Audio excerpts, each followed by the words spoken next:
Okay, just as I said that, I think the attendee numbers reached a plateau. So I think probably a good point to get started since it looks like we have a good number of you here with us. So really great to see you all and welcome everyone and thank you for joining us on today's training session. So my name is Fiona from the SSE team and I'll be introducing some of my colleagues as we go through this introductory section.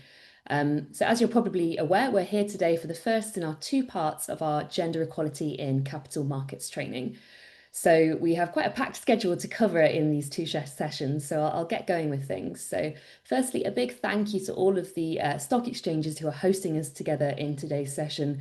As you'll know, it's a really collaborative effort today with the IFC, UN Women, supporting us directly with this training, and also the University of Columbia and Luxembourg government as further partners. And of course, a big thank you to all of our host organisations, the Baku, Banja Luka, Belgrade, Kyrgyz, Macedonia, and Sarajevo Stock Exchanges. It's quite a unique session we have today where we've brought together a number of different markets. So we hope that this will bring a good opportunity to exchange ideas and perspectives on what you're doing in your respective locations, but a relatively similar part of the world. So with that, I'm really pleased to introduce our opening speaker. So Caroline Bright joins us from the IFC. She's the Regional ESG Advisory Lead in Eastern Europe and Central Asia. So Caroline's responsible for delivering advice on improvement in environmental, social and governance standards and practices in IFC's target markets with the aim of facilitating sustainable investment. So a big thank you for joining us, Caroline, and the floor is yours. Excellent. Thank you, Fiona. And I do hope you can all hear me okay. And yes, from IFC, I'd also like to extend a warm welcome to all participants to this Gender Equality and Capital Markets workshop and make the same round of thanks to all the participating organizations, of which there are many, and of course our hosts, and of course to the UN Sustainable Stock Exchange Initiative for being a long-term partner of IFC. And I'd also like to thank the Swiss government, who I know many of you may know have also been supporting our work in this area for many years. So as opening remarks, I just want to say a couple of things about how important gender equality is for IFC. And it's not just about women, it's about women and men and making sure that both have equal opportunities. And we're very proud to partner with many of the stock exchanges, as well as the UN Sustainable Stock Exchange on this really important topic across the world. And it's been my pleasure to attend this training already. And I really can commend that it's going to be very, very insightful, especially because it's so closely aligned with the World Bank Group's gender strategy for 2024 to 2030, which is focusing on accelerating women's empowerment as a pathway to ending poverty and building a livable planet. Our strategy has three key objectives: ending gender-based violence and investing in human capital, expanding economic opportunities, and promoting women's leadership. So why does this matter? Because the business case has never been clearer. We absolutely need to have better gender diversity in order to build more resilient, competitive, and inclusive economies. Numerous amounts of research has shown the correlation, and I know you'll be touching on some of that in this training. And we see it in the companies we invest in. The companies that have better gender diversity perform better across a range of different outcomes. But of course, we know we're on a journey and we still need to improve women's representation, particularly at board level and in senior and middle management. And we at IFC are trying to walk the talk, and we have several initiatives to help advance inclusive leadership. One is our Women on Boards and in Business Leadership program, which has been supported by the government of Luxembourg as well as the Swiss government, and it's led by our corporate governance team. And this program, as well as the training today, works with policymakers, market intermediaries, and our clients to break down barriers to boardroom entry and strengthen the pipeline of women in leadership roles. In IFC, we also are EDGE gender certified, and I know that's going to come up later if you're not aware of what that is. So that's been a big journey for us, and we're always trying to improve our practices of our own gender inclusivity. And a third area is our nominee directors. So on many of our boards, we have directors who we've nominated to be on the board. A few years ago, it was only 20%, and we're very proud that we have this to actually over 50%, thanks to sustained and intentional efforts to make sure we have good gender diversity representatives on our nominees' boards. And of course, we partner with many, many organizations to promote this, including the UN Sustainable Stock Exchange and UN Women. And an example is also the Ring the Bell for Gender Equality that many of you may have come across in some of our markets. So today's workshop, I think it's going to give you fantastic insights about inclusive participation of women in capital markets, why, what action is needed, how to measure and capture the value that women bring, and how to communicate progress. And we're very proud to support these efforts and very grateful to our partners for leading this and for you all for participating today. And I'm sure you will all, as I did, find this workshop very insightful, engaging, as well as practically useful. So thank you all. Back to Fiona. I'm sorry I can't stay for the rest of today, but as I say, I've already done this training and you're going to find it very useful. Thank you. Back to you, Fiona. Brilliant. Thank you so much, Caroline, for that opening. And I think such compelling context setting for today's session. So really, really appreciate that. So yeah, without further ado, I'll get us started and kick off with a bit of an overview of what we're going to be covering today. So today's training, as we've sort of touched on, is really looking at that interface between gender equality and global markets. So as many of you probably already feel, gender equality and finance can be both sensitive as well as complex topics. So today, rather than seeking to pretend that that complexity doesn't exist, what we're really aiming to do is help you to better understand it and identify ways of moving forwards. So particularly looking at those complexities will be part of today's session and teasing out some of that aspect in terms of the data we see, the definitions we're using, etc. And then in our second session later in the week, we're going to be getting into more action-oriented mechanisms for advancing gender equality and addressing these complexities. So a few housekeeping points just to get us started. So firstly, as you probably know, today is the first of a two-part program. Each is 2 hours in duration, and our next session will be together on Friday. We do ask you to take part in both parts of the training in order to receive your completion certificate. And if anyone has been unable to join us live and is watching the recording of these sessions, maybe which we'll try to get online tomorrow, then if you can join us live on Friday, then that will work fine as well, because we know we've had a few markets where there's been some challenges in potentially joining. But for those of you who are here now, please do make sure to use that opportunity for live Q&A that we have throughout the session. And we really do generally encourage your participation in the training. So we've got a number of ways that we're going to do that, including using Menti as an interactive tool and some polls. So really encourage you to share your thoughts throughout the session. I know it really benefits everyone's learning when we get that engagement.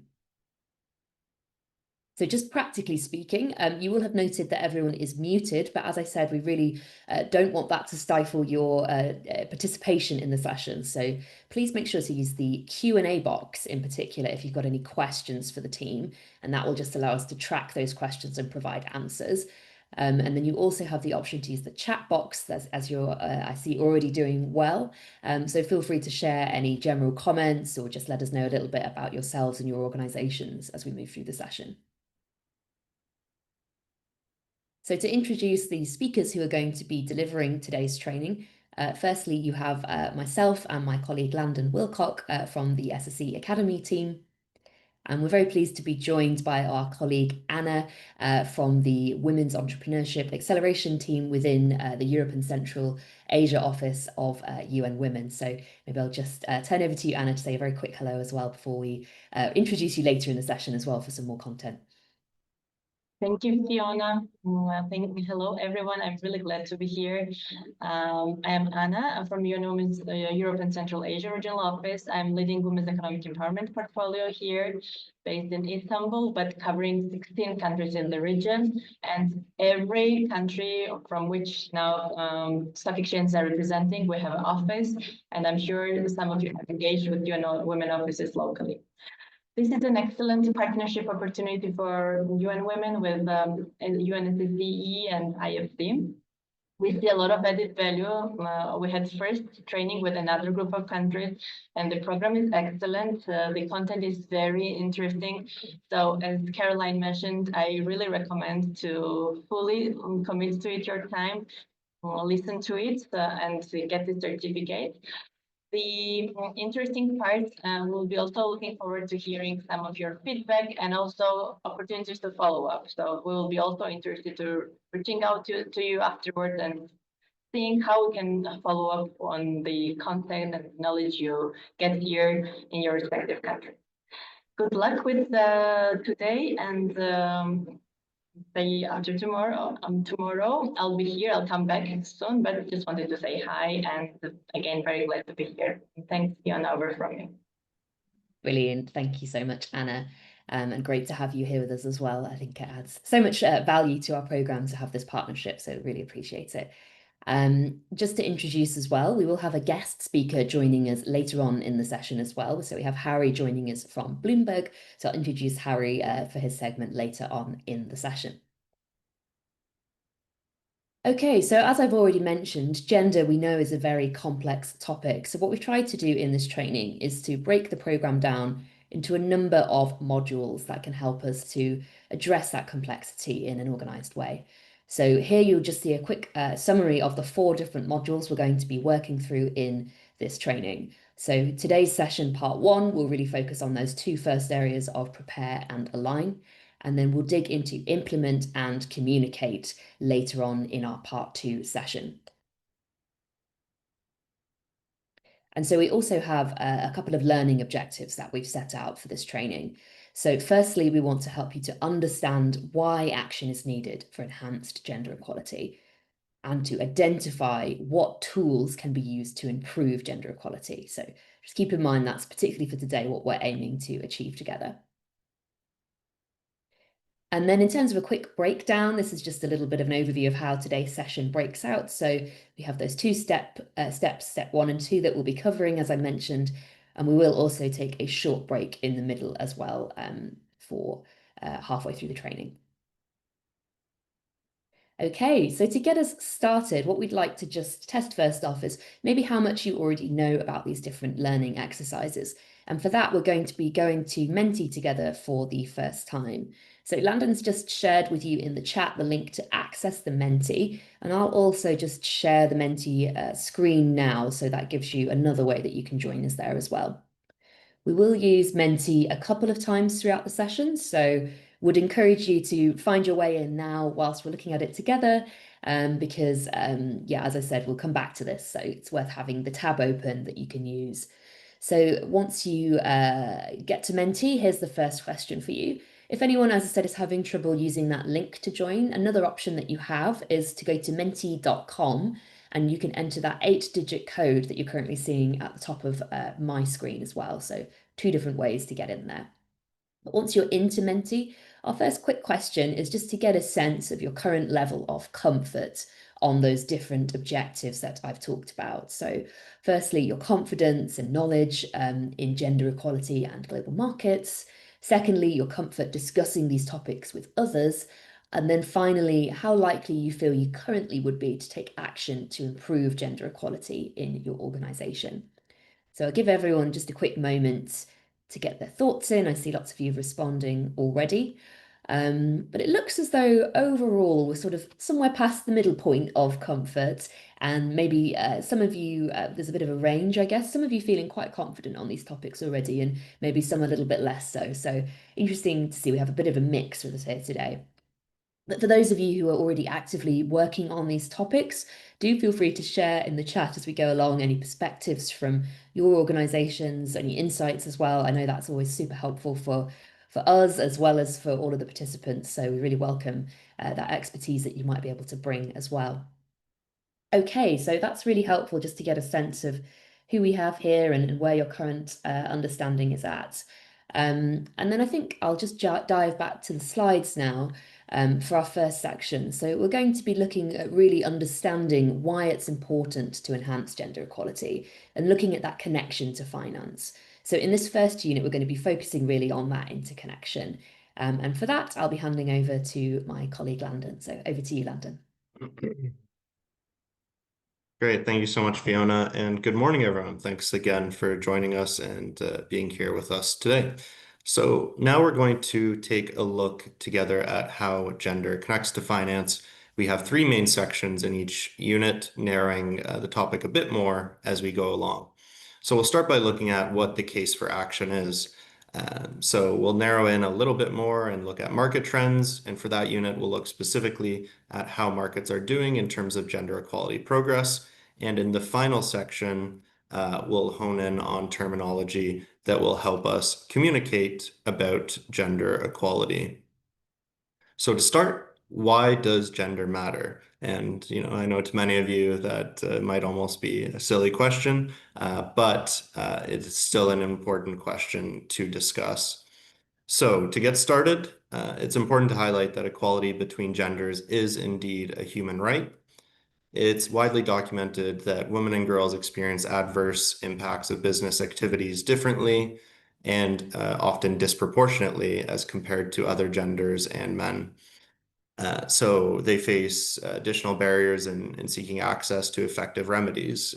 Moreover, because of multiple forms of discrimination, different women and girls may be affected differently by business activities depending on age, color, caste, class, ethnicity, religion, language, literacy, access to economic resources, marital status, sexual orientation, gender identity, disability, residence, perhaps rural location, and based on their migration, indigenous, or minority status. I know that's a long list, but these can all influence how someone is treated.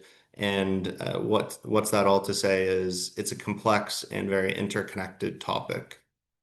The document you see now on your screen is the UN Guiding Principles on Business and Human Rights, or UNGPs, which are the global authoritative standards to prevent, mitigate, and remediate business-related adverse human rights impacts.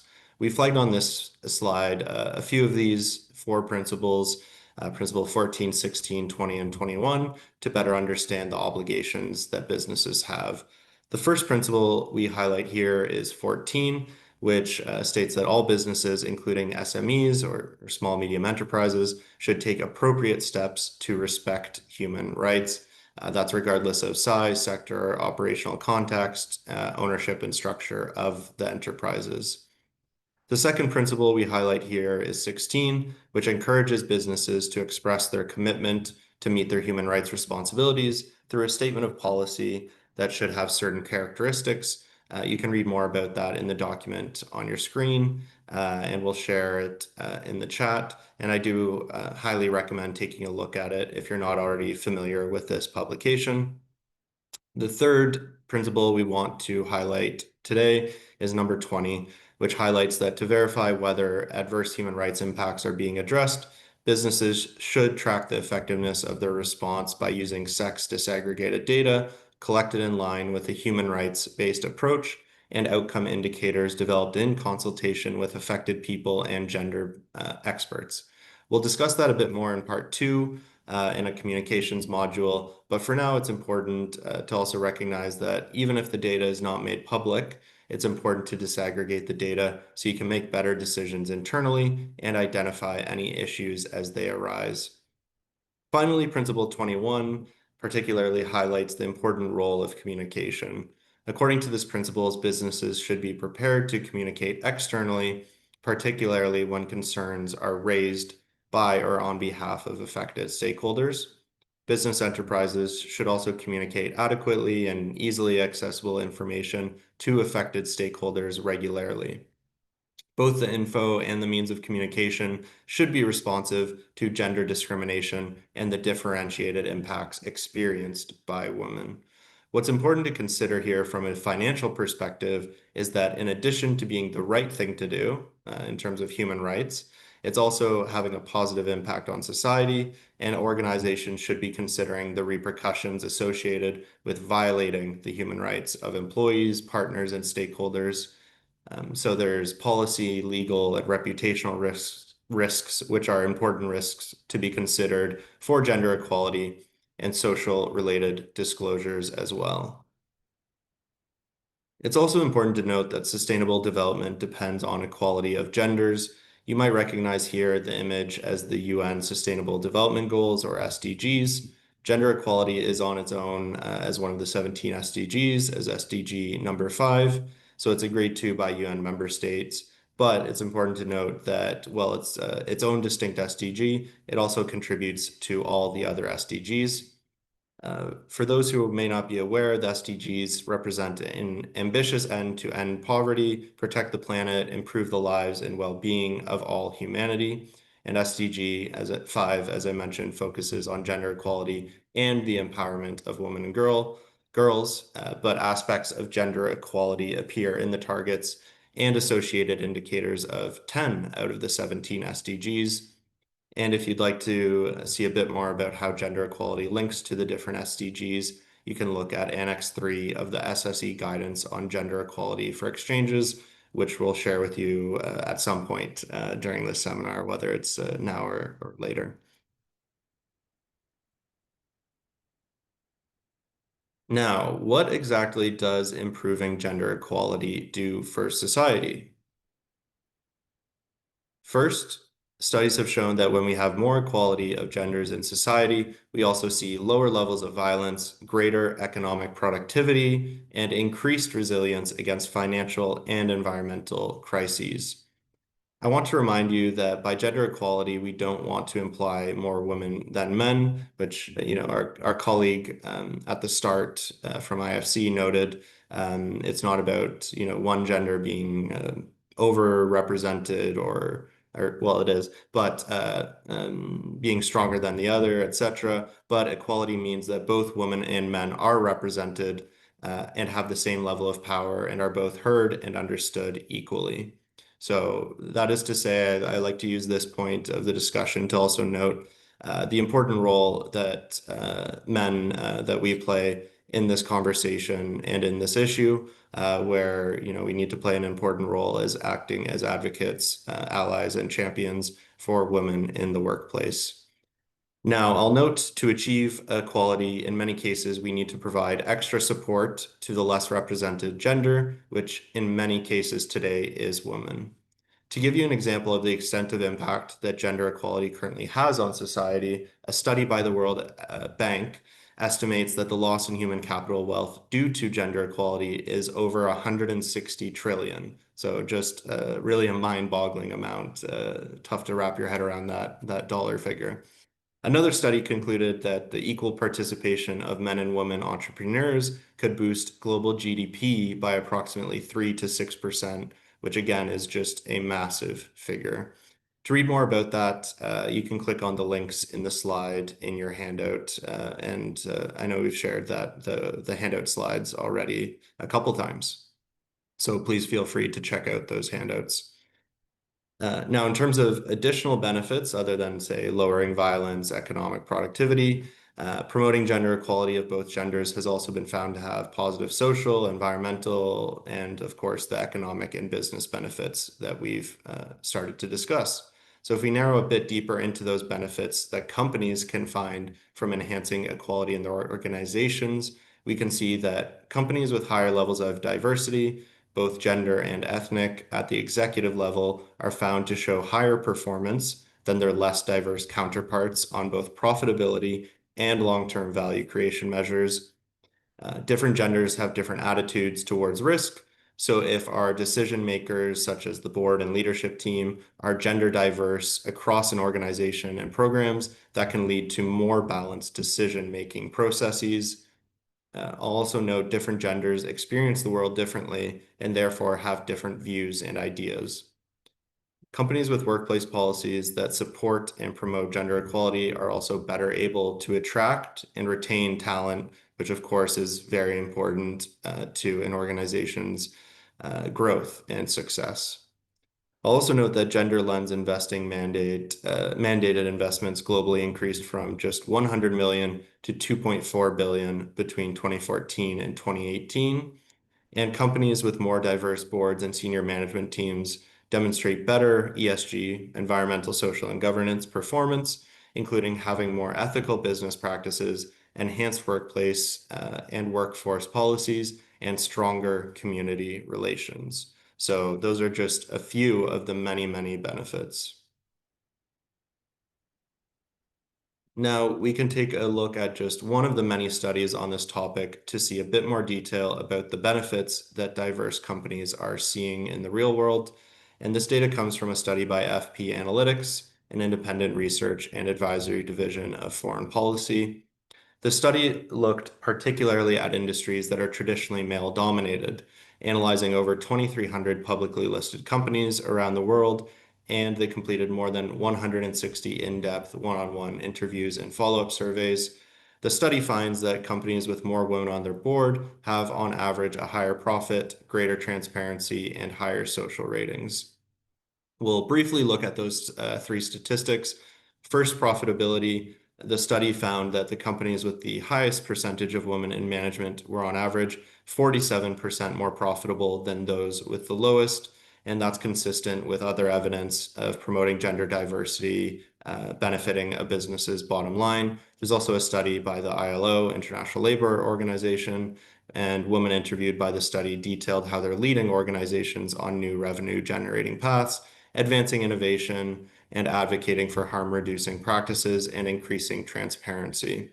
Second, on transparency, there's building trust across stakeholder groups, including employees, consumers, regulators, and investors, which we know is vital for legacy industries that are working to evolve their business models, improve regulatory compliance and performance, and respond to consumers' always changing needs. So the study found that the companies with the highest percentage of women on boards are more transparent in terms of ESG information disclosure. In particular, companies with at least one woman on the board are 17% more transparent than those with an all-male or no female board. Finally, I'll just note on CSR, the analysis found a positive correlation between gender diversity on corporate boards and companies' social responsibility performance. Women interviewed in this study provided many numerous firsthand accounts of their efforts to protect safety and labor rights, integrate community development into business strategy, build local capacity, and empower women. Now, turning to the external impacts of diverse leadership, we discussed a few slides ago that diversity and equality can have important societal and environmental impacts. Well, another interesting aspect of this same study showed that equality not only had an impact within the company, but also for the environment where it operates. For example, more diverse boards were 39% more likely to reduce emissions. They're also 46% more water efficient and 60% more energy efficient than their peers with less diverse boards. So a lot of important environmental impacts there.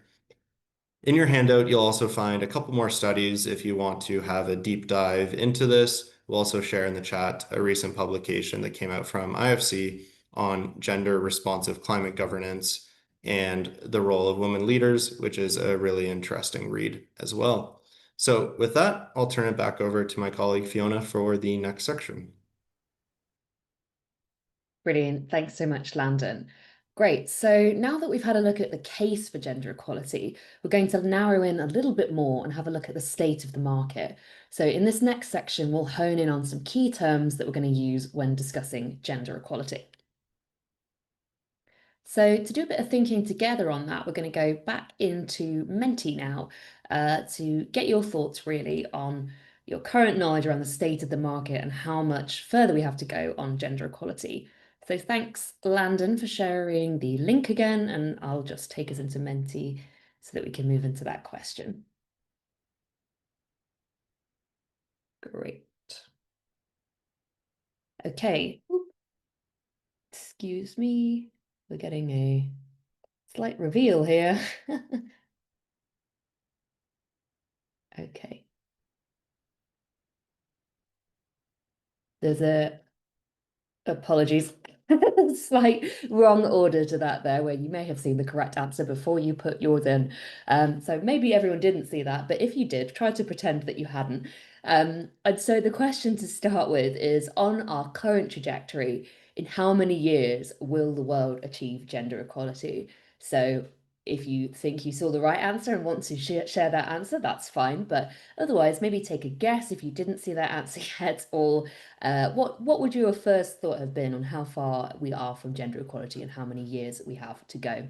You can vote anywhere from 0 to 500 years, but only in increments of 10. Okay. Give everyone a couple more seconds if you want to get a guess in.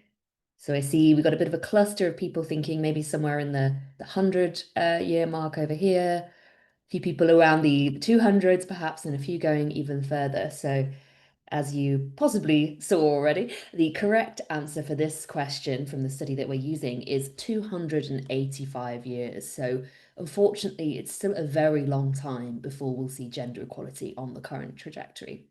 And this figure comes from a report by UN Women, which we'll show you in the chat, which shows that it will be still almost 300 years or 285 years before we reach gender equality. I'll also note that this measurement differs based on how we measure gender equality. So, for example, the latest World Economic Forum's Global Gender Gap report indicated that it might take 130 years to achieve gender equality based on their calculations. Perhaps a little bit more optimistic, but overall, we will not be seeing an indication that gender equality of people based on gender will be achieved in our lifetimes. So, still a long way to go. Okay, we've got a second question for you. I'm just going to stop sharing my screen just to make sure the answers are hidden for this next question before I switch onto it. Yeah, we're all good. Okay, I'll share that one again. I'm not sure why the answer was showing for the previous question. The next question we have for you is a little bit of a thinking now about the specifics in your regions. So the question here is around what percentage of CEOs of listed companies in your region are women. It's worth noting for today, we know we're kind of bringing together a cross-regional group. So we have some of you obviously in Europe and some of you kind of in Central Asia. So feel free to answer according to what you think is the case for your region. We're going to cover a bit of an overview of the data globally as well. So you might be familiar with the study that went viral in America that was indicating that in the US, there are fewer large companies run by women than are run by men specifically named John. So, possibly a bit of an indicator that the glass ceiling is very much still in place in corporate America. And among the chief executives of S&P 500 firms, for each female CEO, there are 4 men named John, Robert, William, or James. So that study, of course, was for the US, but it's interesting as well to explore how we think the picture varies across regions. So I think whilst I've been talking, I can see some people have been voting. So it looks like in general, most people have gone for something below 20 or 30%, maybe most of you clustering somewhere between 10 and 20%. So I'll show you we can only put one answer that's correct into here. So I'll show you the answer for the Europe region within our study that we'll go into. But it's worth noting that, of course, this will differ for those of you based in Asia as well. So just 7%. So 7% of listed CEOs in Europe, is according to the data we're using here, are women. So really quite a low figure, maybe even a little bit lower than some of you thought. So just definitely show we have a long way to go there. And then moving on to the next question, which is all around board seats. It's worth noting, sorry, that the value for Asia here, it varies a bit between the part of Asia we're talking about, but for Western Asia, it's 3%, so lower even than the European figure. And then going into the Europe figure, we want to then have a little bit of a look at the percentage of board seats held by women in your region. So this is women on the board. What percentage of those seats are women? So here again is the question for you. So feel free to answer for whatever your region is and what you think the data might be. And we'll talk about both figures. So I'm seeing, again, apologies, seeing that I don't know why that started happening, that it shows the correct answer. It doesn't usually do that. But I see clustering, so people probably going a little bit higher than for CEOs, and we'll dig into a little bit about why that might be as well. But I think that would be a fair guess, but sort of a range here, up to maybe 40 or 50%, some of you are guessing. And so looking at the answer for Europe, it's 30%. So indeed, some of you might have spotted that answer. So well done. But for the Western Asia region as well, we see the figure to be much lower actually. So it's 8% for Western Asia for the countries in our study. So quite a mixed picture, but somewhat higher obviously than the data for the number of CEOs. Okay, so that's just a little bit of an overview on a few of those, and then Landon's going to take us through some of the data from our regional study to dive into this in a bit more detail. Great. Thanks so much. So for those who haven't seen these publications before that I'll flash on the screen, the SSE annually produces these gender equality and corporate leadership reports in collaboration with IFC, UN Women, and other partners. And we've worked together to provide these overviews of markets with a benchmark of current progress on gender equality in global leadership of listed companies. We collect upwards of 20,000 data points every year, so it's a very research-intensive exercise, but the data is really interesting. So with that, let's dive into one of those reports to see how you all did on the last Menti question. So this is last year's report covering the G20 and regional groupings. On your screen now, you can see the first section, which covers the G20. We'll also share a link to the publication in the chat so that you can read it in your own time, and all these reports can be found on the SSE publications page. The data can serve as a great benchmark for exchanges and other relevant institutions in their efforts to promote women in leadership and full and effective participation and equal opportunities for those corporate leadership positions. So the table we'll see now on the screen is the G20, and that shows the average percent of boardroom seats held by women in the G20, which is about 22%, with an overall positive trend line. Actually, excuse me, it's 23%. Last year was 22%. So a positive increase over the year. But still many, there's still some that are decreasing or kind of stagnant. It's also worth noting that you see France with Euronext Paris is in the leadership position as #1, but France does have a regulatory requirement for women on boards with a quota of 40% of board seats to be women. However, even though the percent of women on boards is among the highest in the world, France's female executive leadership pipeline is not quite as strong. For that reason, in May 2021, the French Parliament voted to introduce gender quotas for executive leadership with 30% minimum of either gender by 2027 and 40% by 2030. As mentioned, you see a lot of countries improving year over year, not too much sliding backwards, but some stagnant.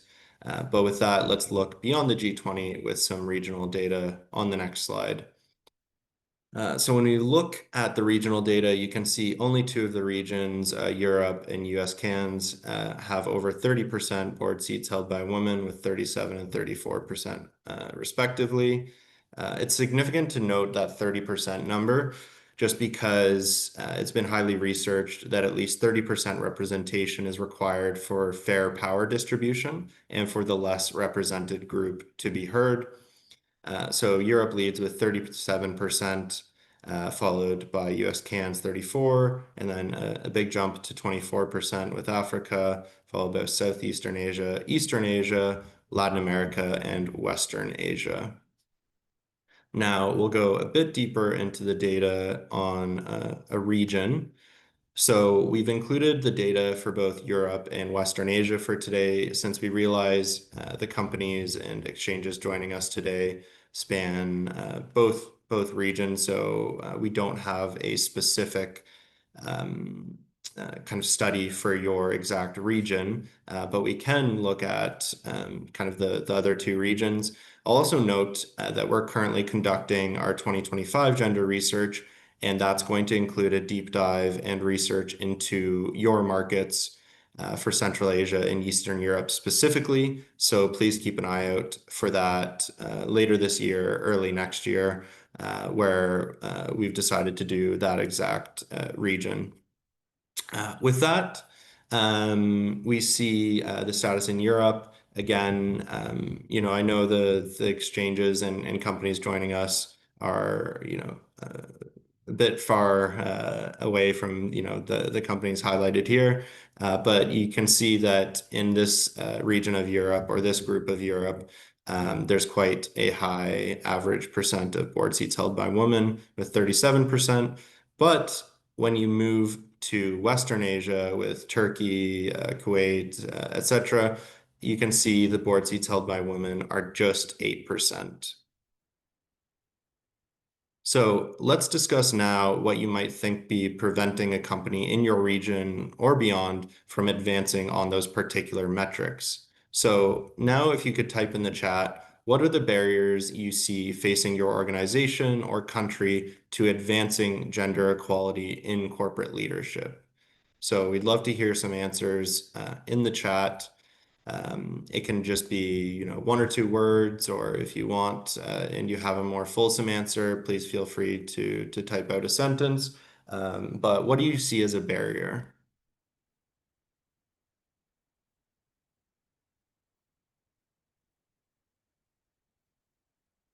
So that could be a barrier in an organization that women might be facing. That could be a barrier external to an organization, more societal. Edith noted misconception of gender equality. Okay, interesting. That's good. What do others think?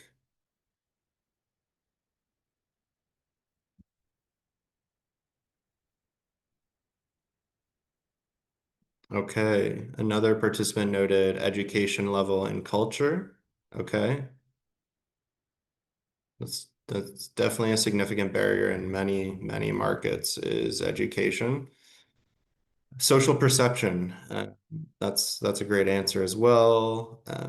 Another participant noted cultural norms, biases, positions of power. Absolutely, those are great answers. So those are all good answers. Some tradition stereotypes, gender stereotypes. So stereotypes coming up a couple times. Great, those are all good answers. So let's discuss those answers and the barriers a bit more detail. So there's the structural obstacles faced by women in the general workforce, such as unequal regulatory environments, lack of workplace flexibility, and conflicts between work and family obligations.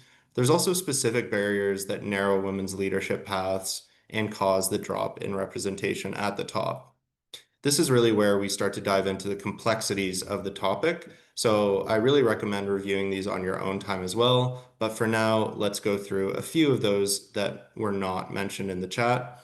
So one key barrier that hadn't come up in the chat was the limited availability of sex disaggregated data and inconsistent reporting practices. That limited availability can make it difficult to measure progress or understand the extent of a gender gap in an organization or market, which in turn creates challenges in identifying effective interventions to close the gaps, because you need to know where the problem lies, what the data says, so that you can introduce an effective remedy to that problem. Someone noted this education. So there's lack of training and professional development opportunities. So that's another great answer and a key barrier. One that I don't think we got into yet was lack of gender-sensitive human capital management. So that could be hiring, retention, and promotion practices, such as non-diverse hiring committees and limited use of gender-blind applications, which can lead to decisions on biases rather than on qualifications. On that, biases and stereotypes we mentioned. So that was good. So well done on those answers. There could also be a lack of awareness or skepticism about the business case for gender balanced leadership, which we've tried our best to debunk in this session already. So that can mean that initiatives to advance women may not be a top strategic priority for companies. And again, as allies, men in leadership who have embraced the values of diversity and inclusion can and should help to elevate the importance of such initiatives and drive action. One that wasn't noted was limited access to network and connections, which can make board and management qualified women less visible to nominating committees. There's also lack of access to role models, mentors, coaches, and sponsors, which can hinder a women's leadership potential, where such individuals can act as mentors and champions in women's advancement. I think this was mentioned, but unsuitable work environments in traditionally male-dominated industries, that could be, say, utilities or construction, which makes it more difficult for women to pursue long-term career paths. For example, there could not be women's locker rooms for changing out of uniforms or changing into uniforms, or women's washrooms, which can also be a safety concern and issue. And on that, safety concerns weren't brought up, but that's a really important thing to discuss. And gender-based violence and harassment, which can represent serious deterrents to women's professional advancement. So gender-based violence, or GBV, in the workplace and domestic and sexual violence experienced beyond the workplace can affect employees' well-being and business opportunities. That can lead to decreased productivity, increased absenteeism, higher employee turnover, amongst many other issues. So it's important to note today that achieving a truly gender diverse senior leadership team and optimizing the true value in diversity is about more than sheer numbers and gaining parity and representation. The key is ensuring that men and women have equal voice and agency once they're in their leadership roles, which colleague Fiona will discuss in a bit, so that they can all contribute to determining their organization's path. You might be wondering, how does that work in terms of increasing? So to increase the number of women leaders and prepare them to take on leadership roles, that means companies must actually invest in women. That means attending to the culture and purpose of the organizations. It means adopting a more people-focused business model as part of an approach that integrates an ESG orientation into all aspects of operations. So there you see a number of reasons for lack of progress on gender responsive climate action. So that's a really interesting topic that interconnects with gender equality and climate action. If you want to dive deeper into this topic, there's a great recent publication from the IFC on gender responsive climate governance, which looks at why we aren't seeing the level we'd like to see. In other words, what barriers are getting in the way, like what we just discussed. Some examples from that report are lack of knowledge and training on the topic, which, as I said, is really important to help women excel in the workplace. With that, I'll turn it back over to Fiona for the next section to continue our section on Prepare. Brilliant. Thanks, Landon. So before we go into our break, we're going to look a bit more now into the complexity of this topic and focus on some of the key terms that we're using when we're discussing gender equality. So firstly, we're just going to go back to Menti again, just to get a sense from everyone really as to what you think gender means and what gender means to you. Of course, we recognise that there is no right and wrong answer here, but if you can share a few words with us on what it means to you, then that's great. So in this Menti, we're going to have a little look together at that. So I see some of you have already popped your responses in already, so let's just take a quick look together at what you've shared.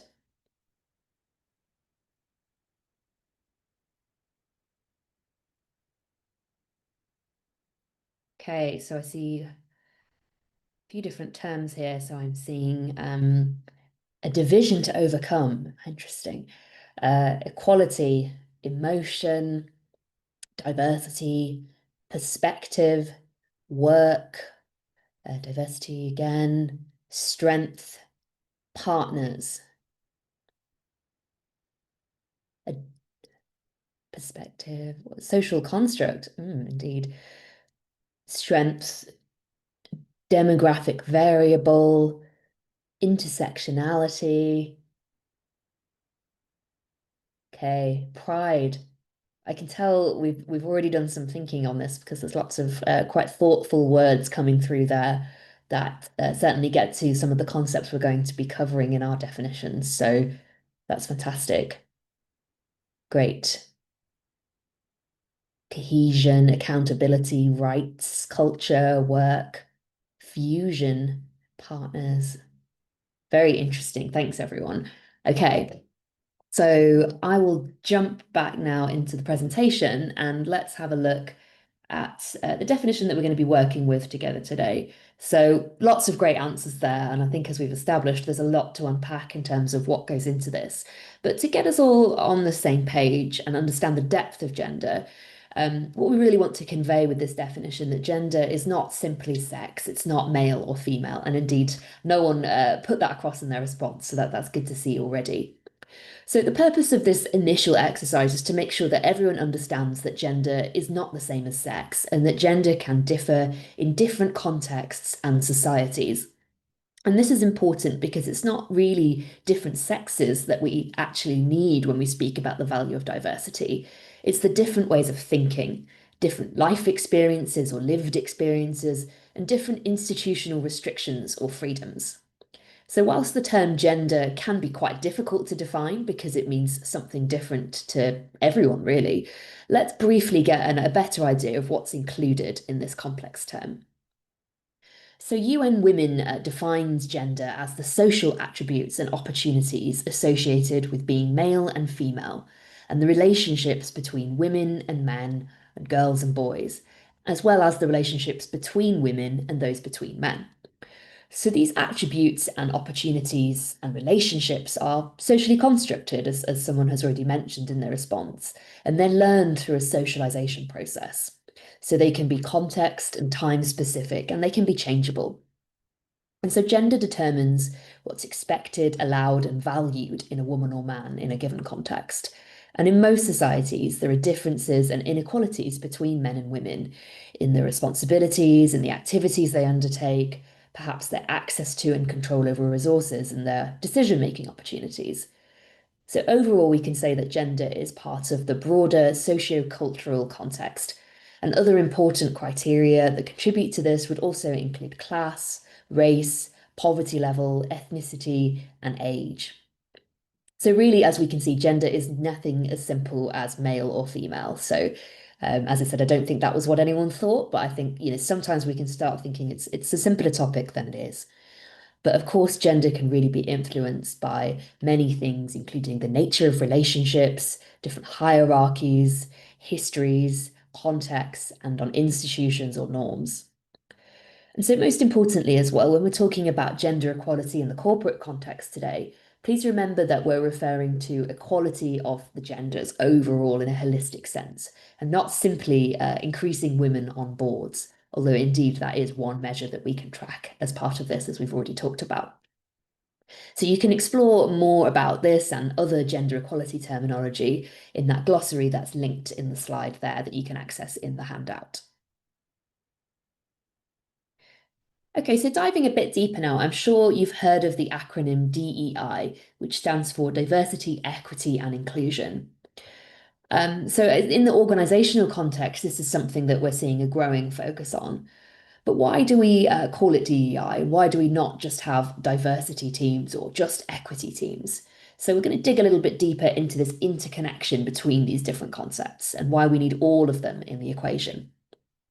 So firstly, starting with equity, and this is all around the power distribution among people. So you can think about equity as providing women and men with the same microphone that amplifies their voices to the same extent so that everyone can hear them equally. Well, you might be thinking, well, isn't that the objective already? Well, not quite. It's just a part of the picture. So, for example, say that our objective is equity or equal power distribution, but perhaps we don't have any women in the organization to fairly distribute that power to, so no one to pick up that microphone. So because of this, we also then need to focus on diversity. So diversity is around representation. So the act of inviting the underrepresented gender to the board would enhance the diversity of the board. So gender diversity is around having enough seats at the table for everyone to be represented and representing their different perspectives and lived experiences. So this is really, you could see as having the chairs at the table so that those people who have the microphones are at the table and able to speak. However, if we just have these two, we might still have some issues. So, for example, we might have cultural assimilation where maybe women feel as though they have to act like men to get their voices heard. And so we're not really benefiting from the diversity that we're aiming to achieve. And so that's why we also have inclusion. And inclusion is all around behaviors and practices. So making members of the organization feel welcomed, giving them the opportunity to connect, to belong, and to grow so that they feel comfortable and confident being the authentic version of themselves. So to bring it all together, we can say that diversity is being invited to the boardroom, equity is then having the empowerment to speak at the board meeting, and inclusion is being listened to within that board meeting. But of course, as I've said, this goes much further than the boardroom. This is just an example to put it into practice, those concepts, but really this needs to be considered organisation-wide and indeed society-wide. But when we bring together these three concepts of diversity, equity, and inclusion, the end goal is then equality. And this really depends on all three of these aspects coming together. So if we have diversity without equity and inclusion, then it's not going to be sustained because those individuals who are at the table won't be able to get their voices heard and won't feel that they can bring their authentic viewpoints across. And equally, we could have equity without diversity, and then we won't be making any progress because we haven't got the right people speaking to be able to change things. So when we talk about equality today and in the next session on Friday, especially when we're talking about the benefits it brings, it's important to remember we're not simply looking for an equal number of men and women in organizations or on leadership teams. What we're really wanting is all of these things together. So you can also look in your handout there at a more detailed version of this diagram and the source that it comes from, which is linked in the slide as well. But hopefully this is a good pause just to give everyone a quick break at the top of the hour to stretch, reflect on what we've covered so far, maybe grab a drink. So we're going to just have a little bit of a relaxing music that will play you for 5 minutes, and there's a bit of a countdown timer. So feel free to ask any questions you might have for us whilst we're in the break as well, and we'll be happy to answer those as we move through the session. But otherwise, we'll get going with that, and we'll see you back here in 5 minutes' time.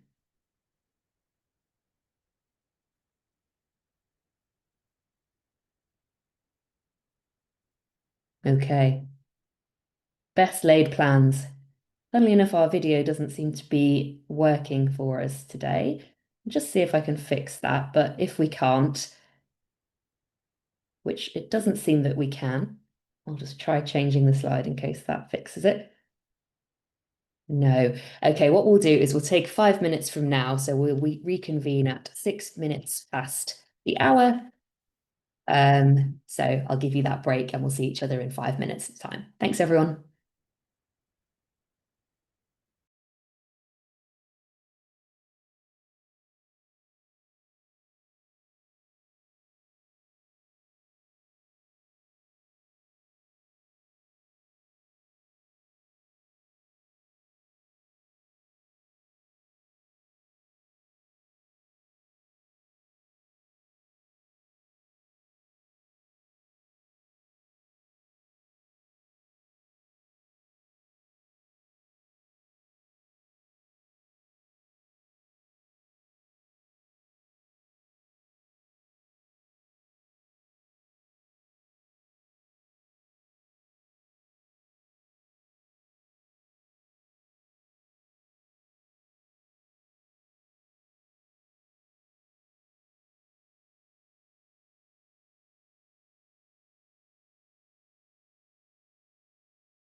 if everyone could make your ways back to whether that's the screen, the room, if you got up to stretch your legs, we'll get started again now since there's still lots more content to get through today.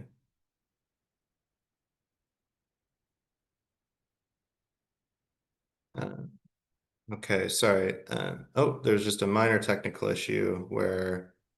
Yeah, apologies, Landon. Have you lost the slides? I think the computer that I was sharing them from seems to be disconnected. Yeah, I did. But Okay, that's let okay. me We'll carry on and then yeah, if you just give me 1 second, I'll get those up on this screen instead whilst okay. the All right. issue is resolving. Apologies for that, everyone. Sometimes we have days where the technology isn't on our side, and I feel today is one of those, but thanks everyone for bearing with us. Yeah, no, that's quite all right. Yeah, apologies, but technology issues always happen. Oh, it looks like the computer that is showing them is back, so I'll reshare the screen from now there. Okay, all right. Thank you. So we have initial concepts clear thanks to Fiona. So now we'll dive into the content and start now with how we can enhance an organization's performance on gender equality. So the objective of this next unit, Align, is to ensure that your practices align with the global best practices and standards, as well as any local or peer practices that should help guide your efforts. Excuse me. So we'll begin by looking at the global principles that companies can use to enhance their practices on this topic. And the global standards we're going to discuss today are the UN Women's Empowerment Principles, also known as the WEPs. Before we go into the principles, we wanted to get a sense of your current familiarity with the WEPs. So if you can let us know with the Zoom poll, I'm just going to launch that now. Is your organization already a signatory of the WEPs or not? So maybe it's yes, maybe it's no, or maybe you simply don't know. So hopefully we'll get some yeses.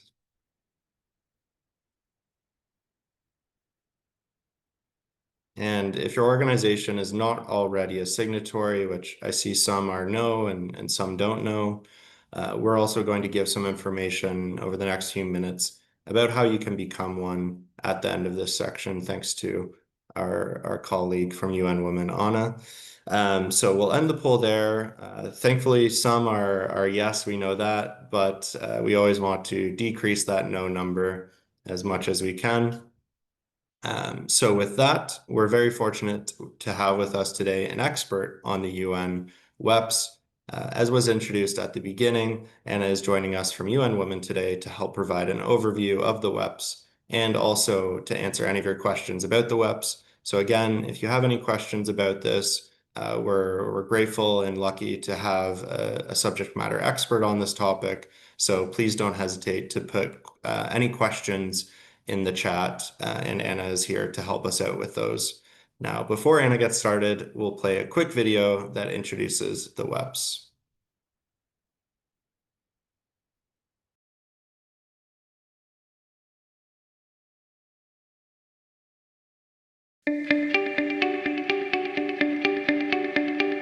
Think about the impact of a signature.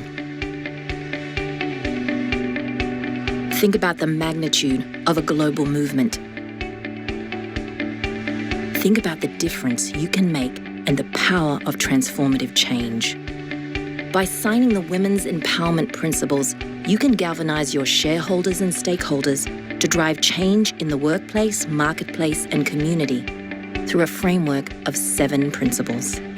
Brought to you by UN Women and UN Global Compact, the Women's Empowerment Principles are a roadmap for business sustainability, innovation, and productivity.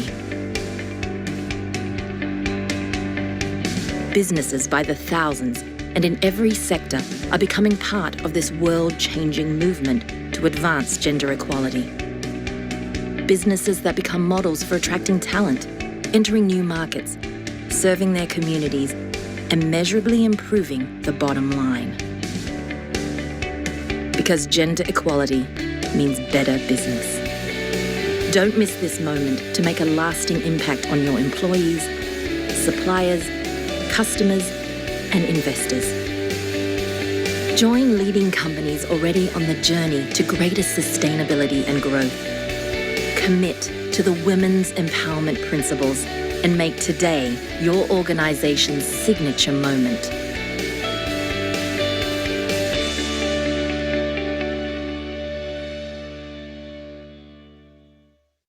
Okay, great. And with that, turn it over to Anna. Hello, colleagues. I'm back again. Do you hear me well? We can hear you well. Okay, perfect. I'm a bit in a challenging circumstances. I'm not in the office, but in the meeting call where you might hear some background noise. So I am, excuse me in advance for that. Yeah, great presentations, very interesting information. It was really interesting to hear. Let me speak a bit more about webs, because a lot of companies come to us and ask, yeah, I understand that gender equality is very important. I want to act on it. So where I start and what I do. And especially a lot of you have increasing ESG reporting obligations, increasing demand for sometimes for partners to work on gender equality. So if you want to ask how, then WEBS is one of the very good solutions on how to do it. So take WEBS as a practical tool, practical guide to integrate gender equality into business strategy and operations, and which will impact your workplaces, marketplaces, and communities. So take this as a menu of what you can do and how you can implement.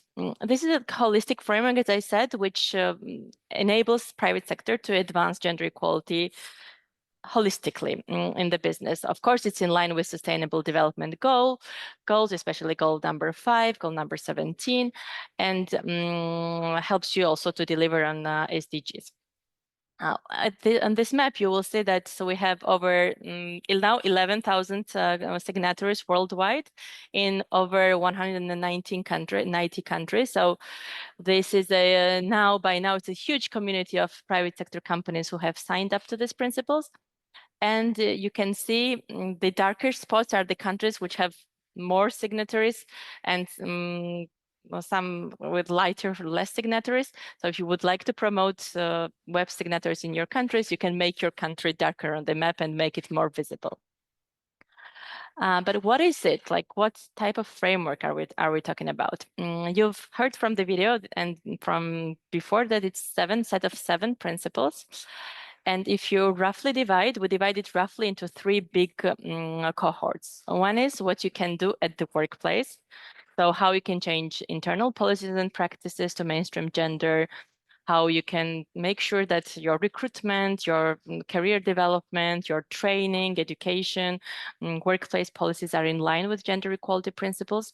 And then there is sets of principles which support us in thinking what we do outside for external audiences, how we engage, for example, with our supply chains, how we lead our marketing practices, and then how we engage with the community.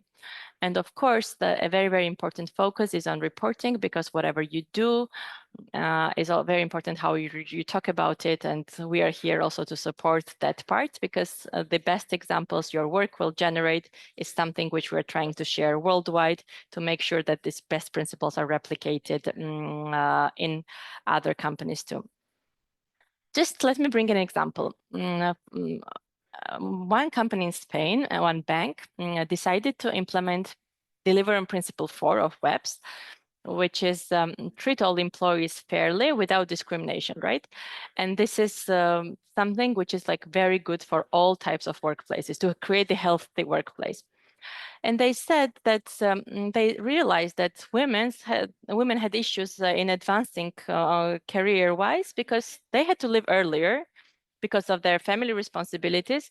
We know that in this region, Europe and Central Asia, women perform from 2 to 5 times more work, unpaid care work than men. So they had to leave earlier, which was hindering their career career growth, while men could stay after 6 p.m. and leave, do more work, right, later. So the company decided to close all office premises at 6, and basically not leaving any opportunity for others, like even for men or those who didn't have family care responsibilities to work till late, which created to level the playing field and enabled career progression. And they had really good results of how the career progression grew. Yeah, this is just one of the examples, because there are a lot of examples. For example, how companies through Principle 5 supported gender responsive marketing practices and had like excellent campaigns on distracting stereotypes which are out there, or how they included gender responsive procurement in their procurement practices and made sure that more women entrepreneurs, or more women, they are buying from more women owned enterprises. The WEBs is a journey. So the first step is, of course, signing, and then we encourage you to embark this journey together with us, and we are always ready to support you on the way. The companies sign up as I said, for the first time. Then after joining, you have to activate your internal stakeholders, but also external stakeholders. You have to collect data regularly. This is very important to measure the progress, and of course, to report. Sometimes it looks like a difficult journey, but trust me, it's very enjoyable journey, very interesting, with a very fruitful results. And as UN Women and offices, together with our partners, we're here to support. And then we have over 300 tools, which enables you to make your journey easier, of course. But how to become the web signatory is also a question which we get quite often. First, of course, you have to comply with eligibility criteria. It's like legally registered company from any sector, which is for profit, but also, for example, chambers of commerce and industry associations are eligible. So first is eligibility criteria. If you comply with it, then you can go to webs.org. Yeah, you should see it now at their website, webs.org/join. Fill out the online form and then register your application. To date, we have 35 stock exchanges already committed to WEBs. So we would love to have you all as part of our community. If you have questions on practical steps, please reach out. But the important part is to get your management's interest and to sign, ask them to sign. We usually meet once a year with all stock exchanges, with SSE, IFC, and other partners at the Ring the Bell initiative. I'm sure all of you have heard about this initiative. And this is also one of activities which is in line with WEB's framework. For more, please visit webs.org. I'll be here. I'll be coming back with some more information on how to make practical steps if you want to join. That's what was all at this time. I'll come back in very short time. Thank you. Great. Thank you so much, Anna, for that overview of the WEBs. Always helpful and interesting to hear. And again, really encourage everyone to check out the website, especially for everyone who answered no to that question of not being a web signatory, or their company not being a web signatory. So that's a really great introduction, and we recommend looking more at that and working with your leadership to see how you can become signatories. For those that are already signatories, which are more and more every day, I think every time I see the web signatories, it's grown. We also wanted to flag that you can consider doing an additional step next, and this slide here highlights the EDGE standard, which can take your commitment a bit further by having your gender equality practices certified. EDGE provides a certifying service that can help take those practices to the next level, and also provides a communication tool to show the market that you're a leading company on gender equality. For the next session, we'll have a member of the EDGE team here with us who will be a guest speaker and share more about EDGE certification. So if you have any questions on EDGE, we'll have that expert and representative next session. So please hang tight on that. With that, I'll turn it back over to Fiona for the next aligned section. Great. Thanks so much, Landon. As you mentioned, we'll have David who'll be able to answer any questions on EDGE specifically in our next session. But in the immediate term, I do believe it's kind of applicable and designed to be used by all types of organisation. I think I know Caroline mentioned at the start that the IFC, obviously as a public financial institution, have the certification as well. So I think there's a good degree of flexibility for different organisation types there.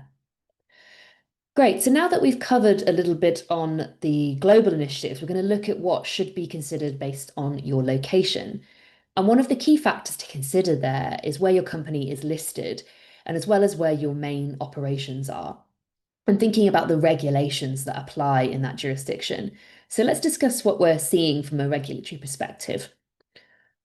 So on this slide, we can see the number of markets where there is some kind of gender or quota requirement set for listed companies from a past report that the SSE produced.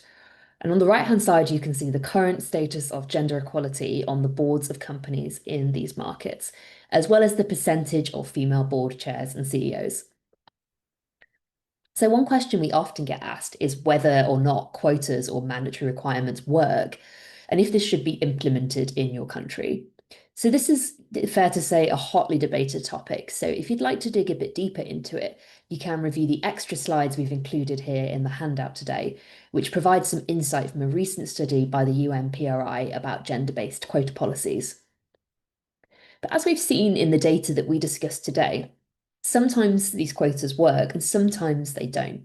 And why is that? Well, while it's not entirely the reason, part of this is because it really depends on how the company implements these quotas and what actions are taken by the company and how such a rule or regulation might be interpreted by stakeholders and employees. So we're going to come down now to the company level to see what we mean by how a company implements it and do a little bit of an exercise together. So to do this exercise, we're going to discuss two hypothetical companies. We're going to call the first company Peacock PLC and the second company Owl Inc. And these are entirely made-up companies, but the discussion we'll have on their decision-making processes is based on research on real companies. And in our case study today, we're going to say that both of these companies currently have only 10% women on their boards and executive leadership, but they do have a reasonable parity of around 50-50 between the genders at lower level positions. So it's already clear that there's an issue where women aren't getting into the higher level positions. And there's another thing that we're going to say that each organisation has in common, in that they both just had a change in leadership and have had a new CEO join. And we'll say that both CEOs are expecting a new regulation to come in, so they're preparing for a mandatory rule relating to gender equality. The new CEO at both companies is passionate about gender equality and they want to achieve equality at the top of their companies in their board and leadership positions. So a few reasons for doing that, obviously to meet this regulatory requirement, their personal motivation to achieve this, and also potential to be included in gender equality indices with investors, which we're going to talk about a bit more later. So each company, however, took a different approach towards their goal of gender equality, and therefore they had different results. So we'll talk about their different approaches and we'll then explore how the results have differed based on the different steps that they have taken. So firstly, if we start with Peacock PLC. So as we said, they have a new CEO and they decide to set a strong, ambitious target of 40% women in leadership positions in a 2-year timeframe, starting from the 10% they're at today. So to help reach this 40%, the CEO makes a big announcement to staff and they share their experience of climbing the ladder. And they use this example to really encourage other women to follow them, and as a woman in this role, to the top of the organisation. They also set a hiring freeze of any men until the target is reached, unless approved by her for extenuating circumstances. So although there are some employees who are feeling excited and empowered about the potential to progress their careers, there's also quite a lot of mixed feelings. There are some women who potentially now feel more scared because there's pressure to move up or potentially exit the organization. And of course, for some of the men in the organization who are now subject to a hiring freeze or possibly don't see any progression opportunities, they have some job security concerns and probably some negative, sentiment towards these concepts. So overall, as we say, somewhat of a mixed reaction to these measures. And for our second company, Owl Inc. PLC, Owl Inc., they take a slightly different approach. So we'll have a look at what they do instead. So as we say, Owl Inc. also has a new female CEO and they're committed to gender equality in leadership positions. However, instead of the 40% target and the hiring freeze, their CEO decides to join the 30% club. And if you're not familiar with this, the 30% club is an organization that calls on members to commit to at least 30% representation on their boards and leadership teams. 30% is seen as a critical figure because it's the critical mass at which minority voices become heard. So they want to aim to surpass this 30% and get to a higher target. But to achieve and surpass this, they're not really sure what the root cause is of some of their issues at the moment. And they're confused why some women aren't moving from operational positions to leadership roles. So, to address this, she sets up an internal task force to find out what the root causes are that could be causing or preventing women from being able to climb up the organization. And at the same time, the CEO also initiates a reverse mentoring program where 50% of the workforce obviously is women. Why aren't those people moving into the leadership roles? So the aim of this reverse mentoring program is to really hear their experiences about this, and that will allow the leadership to benefit from a more diverse perspective at an operational level, whilst also helping interested staff who participate in this reverse mentoring program to progress their careers. Okay, so that's a little bit just to explain, as we said, those two organizations and the measures that they have taken. So now we're going to do a quick exercise in Menti. We heard about a few different potential activities that organizations could undertake to progress gender equality, and we want to get your thoughts really on which you think will be the most effective. So if you're in Menti, and maybe we'll just reshare the link again, just to make sure everyone's there. We've got a summary of the 6 different measures that we just discussed. And what we want you to do is to rank from most to least effective, which of those you think would be the most useful measures to implement.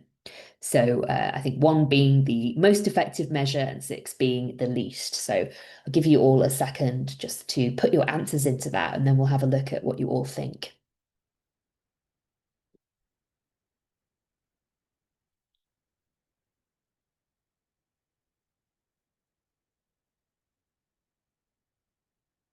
I know it can be tricky to choose between these options. So again, no right or wrong answers here, just getting a sense of what's jumping out for you as maybe the most effective and the least effective ways to go about it. So the measures, as we said, we talked about were setting a quantitative target for women, perhaps sharing personal examples and role models at the top, which in the case of the Peacock PLC CEO, she did. Maybe initiating that hiring freeze for the overrepresented gender, joining the 30% club, creating that gender equality task force to investigate the root causes, or initiating a reverse mentoring program. So see everyone's putting in their responses. I'll give everyone maybe another 10 seconds just to have a think, and then we'll see what we think of those options together.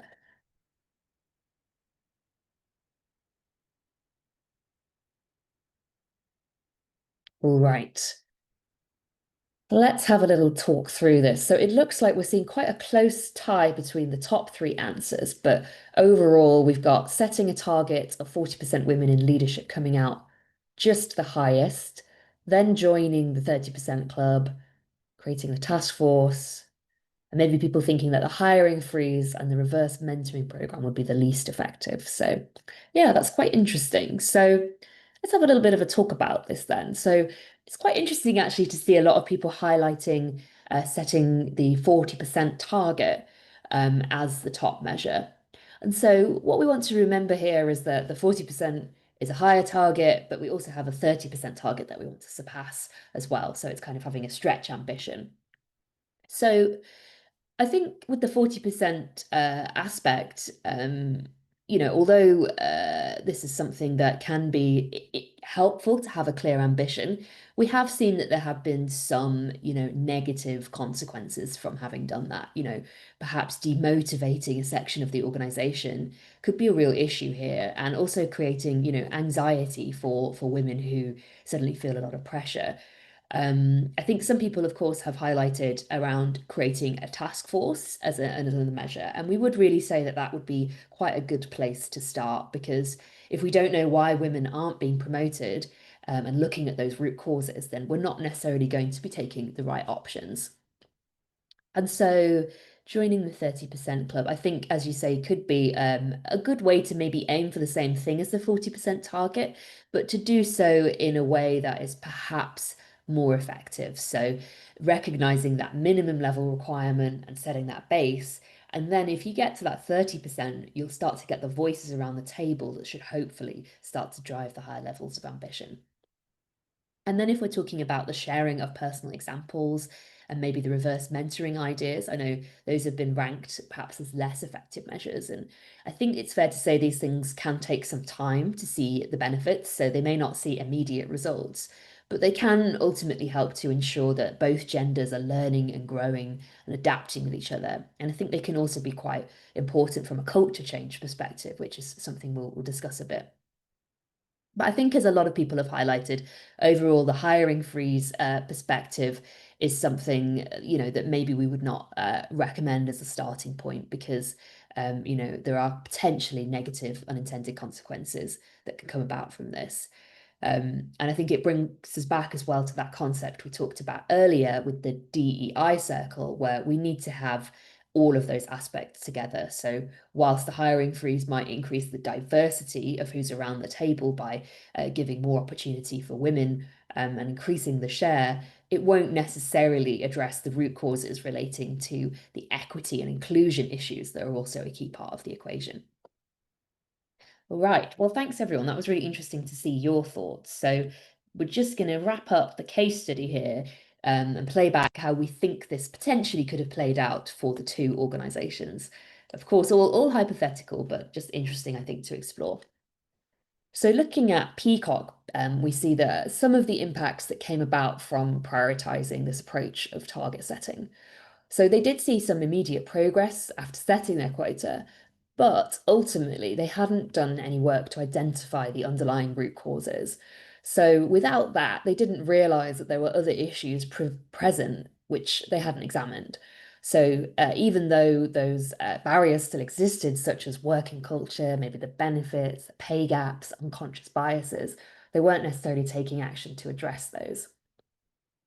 And also, when it came to this hiring freeze and the fact that they were only hiring women, sometimes filling positions could take longer, and sometimes it resulted perhaps in the wrong candidate being selected, which could undermine ultimately the perception on diversity in the organization. And so overall there was some negative cultural changes in the organization from these measures. There was a higher turnover, which created a less innovative and less collaborative culture. So I think although there was a really strong intention behind the CEO's actions, ultimately they weren't effectively able to address the issues. And then if we look at Owl Inc., so although they had similar ambitions and intentions, we know that they took a different approach. It's important to say that probably Owl Inc. would have had to invest more upfront for their method here. But as a result of that investment, they were able to see more benefits. So that task force meant they could identify the particular barriers relating maybe to inflexible working or biases, and take action on those. So as a result, we saw, more innovation, and a greater sort of overall advancement of DEI in the organization, with the ability to bring in new solutions.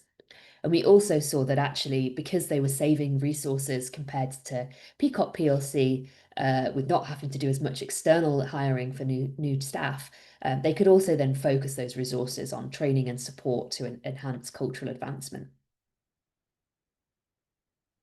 Okay, so I won't cover this in detail. I think I'll leave this slide for you to look at separately, and we'll talk about it a bit tomorrow as well. But ultimately, I think one important reflection from all of this is that corporate culture plays a key role here, and that ultimately, to get to the heart of these issues, we have to try and drive changes in culture to achieve those objectives. Okay, and then just to wrap up this section, we've got a quick poll that we'll launch for you now, which is just to get a sense of how should companies improve financial performance, and maybe thinking about which of the measures that we've discussed or ideas that you might have would directly contribute towards improving financial performance through gender diversity measures. So I'll just give everyone a few seconds to respond to that. We'll keep it quite quick in the interests of time.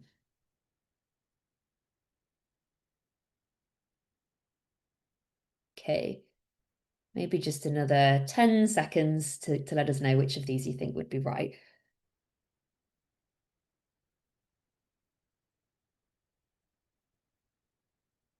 Okay, and I'll close the poll there and have a look at the results. So for those of you that responded, I think most of you got this right. Indeed, the three measures that are coming out top here, numbers 1, 3, and 5, are the ones that we would see as kind of really key for driving financial performance improvement. So important as well that we advance all of these three areas together and not just one of them. So for example, if you set targets but you don't have the policies to support them, or you're not collecting that data, then you're not going to be able to drive this forward. But of course, for those other measures that were correctly not identified as right answers, indeed, we shouldn't be aiming to only have women in leadership positions or only promoting women, because as we've talked about already, that could have unintended negative consequences as well. Brilliant. Well done, everyone who got that right. So that brings us now into our next section. So we've talked there about the global and local levels, and now let's focus on the level of companies and look at some of the peer group practices to stay ahead. So to cover that, I'll be passing over to Anna, who's going to take us through this section. Thanks, Anna. Thank you, Fiona. Again, please confirm if you hear me well, so I get started. Yes, all good, thanks. Great. Thank you for sharing the examples. Very interesting. I'll bring a couple of more examples and to get some clarity about webs, because all this work is connected, right? Whatever we do, gender equality at the workplace, community, and marketplace can be done under web's framework. And of course, all these different tools are contributing and filling a big action or plan of actions which we have. What can we do at the workplace? And here I'll bring some examples. For example, a management company in South Africa wanted to increase the number of women's representation at 40% across all senior levels of the organization. And Fiona also brought some examples from women in the management, right? This company launched a women's leadership development program. And the aim of this program to enhance the recruitment of women. What they did, they set a very clear target. Like, I want this company to have 40% of women in senior leadership. And when they defined the actions, so they did the action plan and they followed the action plan and monitored, they exceeded even its target and had this women. So what I want to say is that when you have clear steps and clear action on how to achieve, of course, it's achievable. Then, for example, a bank in Sweden and decided that they wanted to work on the pay gap. We know that in most of the countries of this region, there is from 10 to 30% of pay gap between what women and men earn. And women always earn less. And this bank wanted to eradicate this for 16,000 employees in 4 countries, in Estonia, Latvia, Lithuania, and Sweden. What they did, they put in place a job evaluation system and kept it updated very regularly. And this was very critical to understand what makes roles comparable, right? We want to reward equal work, the work of equal value equally, and not the work of different value equally, right? We want to be fair. So it was critical to understand what makes the roles comparable and how equal pay can be measured. They also closely monitored and reported, and then they produced regular reports on a regular basis. If you want to implement like pay gap checking diagnostic to see if pay gap, if there is a pay gap in your company, we have some tools which are available on webs.org, but also if you need like more guidance, please reach out. I'll write shortly my email in the chat. I also mentioned Marketplace, right? What can be done at Marketplace? A financial platform in US aimed to increase lending to women entrepreneurs. And because again, in our region, you'll see that the borrowers are very few women are borrowing. Banks and financial institutions don't have enough women in their portfolios. And this is untapped potential, right? They wanted to increase lending to women entrepreneurs, particularly those from small businesses, of course, to increase their income, but also economic resilience and independence. They established a dedicated fund, which was focused on improving access to capital for women businesses and to reduce the cost of borrowing. This is also very important. And as a result, they ensured that 40% of their annual capital allocation was now going to women-owned businesses. Again, if we have a clear goal, we have clear targets, and we have actions in place, this is very much feasible. And maybe one more example, a bank in Palestine has been supporting women-owned businesses to improve financial inclusion for women. And they provided comprehensive financial awareness and banking literacy training to women-owned businesses. So it had a like mini MBA type of program.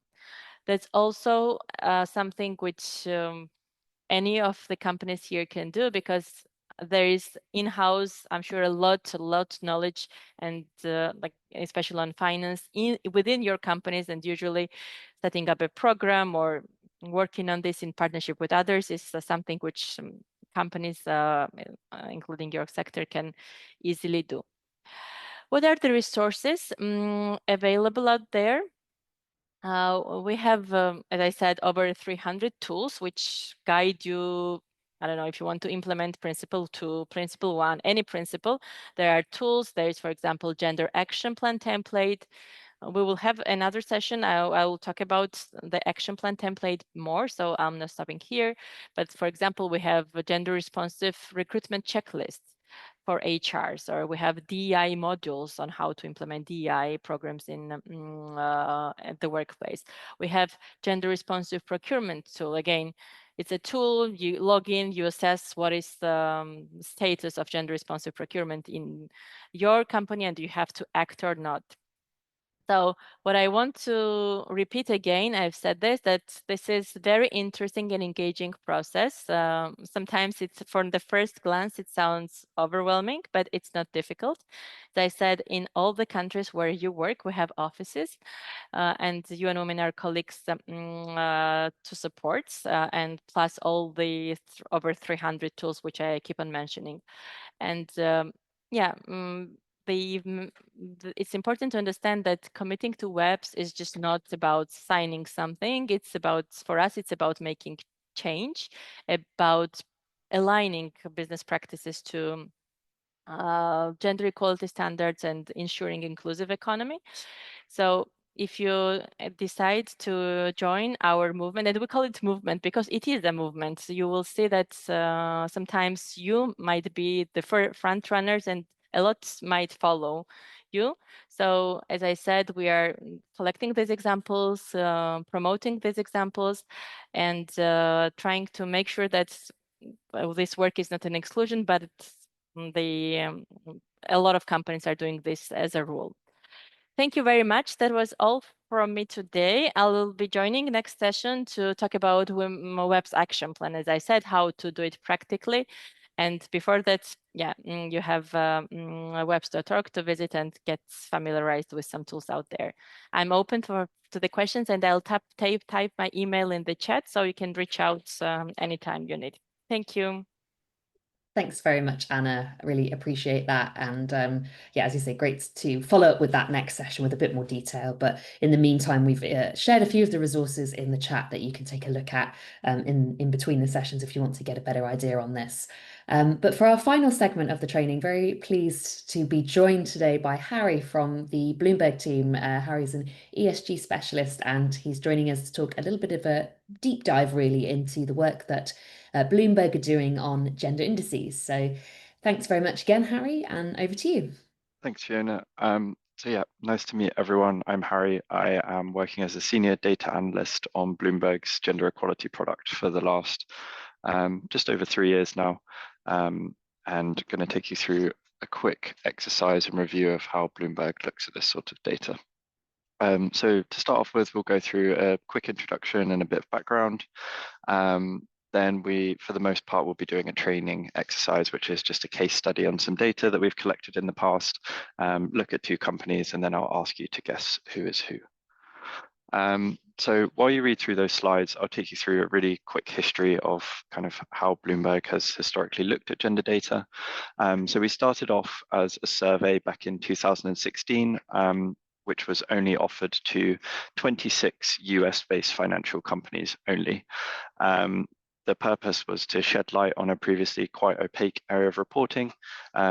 We then finished running the survey for financial year 2021. As of that point, it had grown to 620 global companies from all different sectors. And our latest iteration is actually no longer a survey, it's a public report where we're scoring over 3,000 companies in our initial run. As part of that process, we've reviewed all of the different metrics that we had in the survey. We've consulted with corporates who participated in the survey and hadn't participated in the survey as to what they felt comfortable reporting, what they captured internally, and all of those sorts of things. It's been a very open engagement process to try and narrow down onto some KPIs and data points that we feel are most relevant, both on the reporting side and obviously as Bloomberg's clients, investor side as well, that they're interested in reviewing. So as I said, scoring over 3,000 companies. The big thing that I want to highlight here is that our scores are still very new. If this kind of new public model, it's a really good opportunity for corporates and reporting companies like yourselves to definitely get ahead of the curve on disclosure. A big part of the new score still relies on disclosure to give you scoring credit. So even if you feel like your metrics might not be looking as healthy as other people's, there's still a large portion of credit given to just disclosing them, because you'd be surprised at how many companies don't disclose any of them or just a bare minimum. So as I said, I want the bulk of this to be a case study, which we'll move to now. So I have 2 companies. One is Louis Vuitton, one is Under Armour. So we've got a high profile luxury fashion brand, and we have a popular sportswear brand. Just want to let you have some time to think about some high profile biases you might have about the sorts of people and benefits offered by a fashion brand compared to a sportswear brand. Who might be promoting more women, who might be offering more benefits, and all of those sorts of things. And then we will take a deeper dive into the Bloomberg data on these companies, which will now be known as company A and B, and then you'll guess at the end who's who. The first thing I want to show is Bloomberg's ESG scores for these 2 companies. One question that I get quite a lot working in like the ESG department on gender is, where does gender fit into ESG? Is it within S or is it within G? So I've just shown these like headline scores just to show these, and then the sort of more gender specific parts of the S and G scores that we offer just to take a look at. What you can see is like there's a bit of both, and that's why Bloomberg has its own gender equality score, which is completely separate, as opposed to trying to shoehorn it into social or governance. It's very niche, it's very nuanced, so we felt like it definitely needed and deserved its a standalone score. Just take a quick look at these scores just to keep in mind as part of the guessing game. So you can see that company A has a slightly higher social score, while company B has a slightly higher governance score, and that's basically only based in the gender lens on social supply chain management and the board level diversity. Now we'll actually look at some of the gender equality specific data that Bloomberg captures. So as we just looked at, company A has slightly higher women on the board. It also has slightly higher women throughout all different levels of the business, as you can see from sort of the top half of that first table, with the exception of at the executive level, but management, total workforce and board are all higher in company A, and they also hire more women. So, you know, our score, Bloomberg's score, is actually, you know, trying to score gender parity. So we sort of look at a 40 to 60% golden zone, generally equates to a higher score, as that's where you're at gender parity. So just take a look at those. Company B, obviously less women, doesn't disclose about new hires or attrition. But then we look at the benefits, which is, you know, the second half of the slide, that lower table. You can see that company A does not really disclose a whole lot about benefits, parental leave being, you know, a big one, an important one. They both have flexible work benefit, which has obviously become more common since COVID. And then company B is the only company with a backup family care benefit. So that doesn't only mean childcare, it can also mean elderly care and other forms of social care. Parental leave retention rate, I'll also explain, is the percent of employees of any gender who return to work and remain employed for at least 1 year after coming back to work. That kind of gives us a insight into the culture around taking parental leave and, you know, resuming careers at the point they were left off. And any other unclear ones, feel free to ask in the chat. I think attrition is basically the percent of people leaving the company, what percent of those are women. Similarly for new hires, it's the percent of everyone that was hired that year, what percent of those people are women.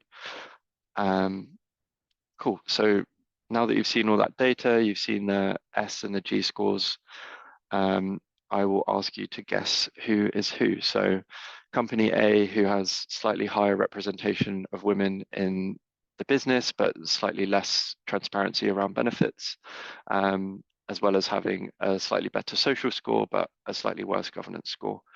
I will ask you to do a poll of who is, I think we do, who is company A, Louis Vuitton or Under Armour. Thank you.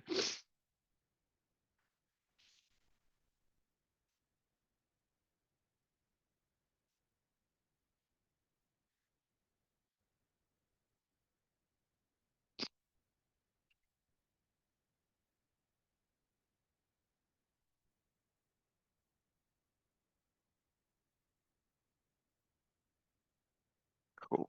It seems like the responses are slowing down.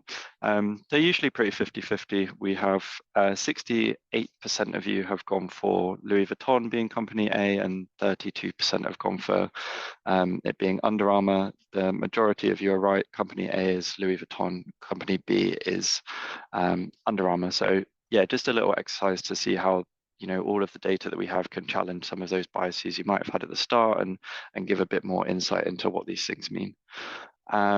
So hopefully you've all found that useful. And you can see just because a company is performing really well in one area, such as their social governance or, you know, population of women throughout different levels of the business, doesn't mean that they've completely achieved all true gender inclusivity in their workplace. I'll finish off by sending some links out in the chat and just let you know that, you know, these metrics and this reporting framework is there to help you, and we're on hand for any questions you might have about starting to do those sorts of things. Thank you very much.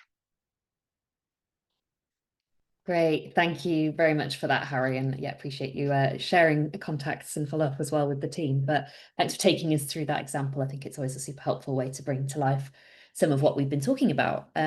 So from my side, as we said, we're just going to do a quick Menti to wrap things up, which Landon has shared in the chat. So let me share the screen with you now. What we just want to do is reflect a bit. Obviously, we're partway through our 2-course training. And so just to get a sense from you all about any immediate action areas, I guess, that maybe are coming to mind for you that could help you to improve gender equality. So maybe take a moment, just have a think. It can just be a one-word answer of something, a topic maybe that's come up that you want to take away to reflect on. Don't worry, we're not expecting you to have implemented this measure by Friday. There'll be no checking, but useful maybe just to reflect quickly on where our thinking is at and any key things that are coming out as something you want to take forward as the next step.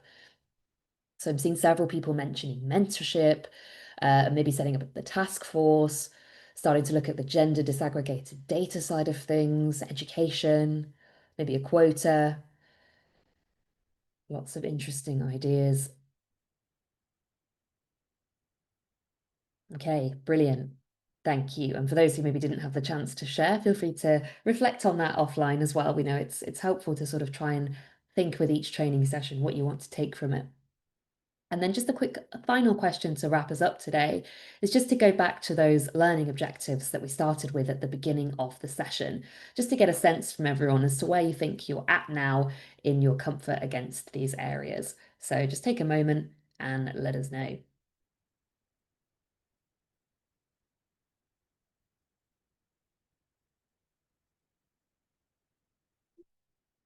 Okay, so I see few responses coming through. I think I'm seeing a higher number now for most of those areas than where we started from, and less of a, probably more of a cluster of responses in the same neck of the woods compared to a bit of a mix before. So that's great to see that. I think on the whole, we're feeling a little bit more comfortable with these concepts maybe than when we started, or hopefully for those of you that already had a good understanding, a few new insights that might be helpful for you as well. Alrighty, thanks everyone for sharing that. So just a couple quick more slides to cover before we close out today's session.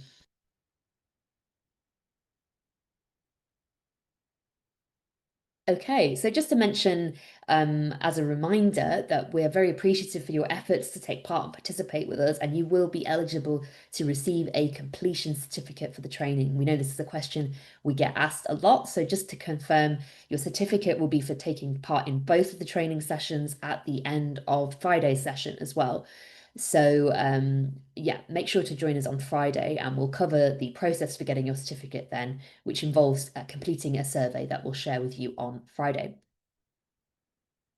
For those who've asked as well, I think it's come up, just a reminder that the content from the training today is being recorded and we'll post this onto the event webpage. We'll try to do that today, just in case anyone missed the session and wants to catch up before part 2 on Friday. So make sure to check out the event page for that information. As a reminder, you can also access today's slides and as well the guest speaker slides from that page as well. But just a big kind of final thank you to everyone who's joined us today. So a thank you to Harry at Bloomberg for sharing that fantastic case study with us, to Caroline from the IFC for joining us for her opening remarks, and of course a big thank you in particular to Anna at UN Women for joining us for both sessions and to really bringing to life what UN Women are doing on these topics and how they can support you. But before we close, just a final couple of thank yous. Firstly, to the SSE's official supporters who contribute to our work and really promotes the work that we do and make this training possible. And again, our partners at IFC, UN Women, the Luxembourg government, and the Columbia University who've made this training possible. And finally, a big thank you to all of our 6 stock exchanges who've brought everyone together here today. It's fantastic to have this cross-market collaboration. And a big thank you finally to all of you who've joined us at the training. We really appreciate your time and engagement and commitment to taking part in this.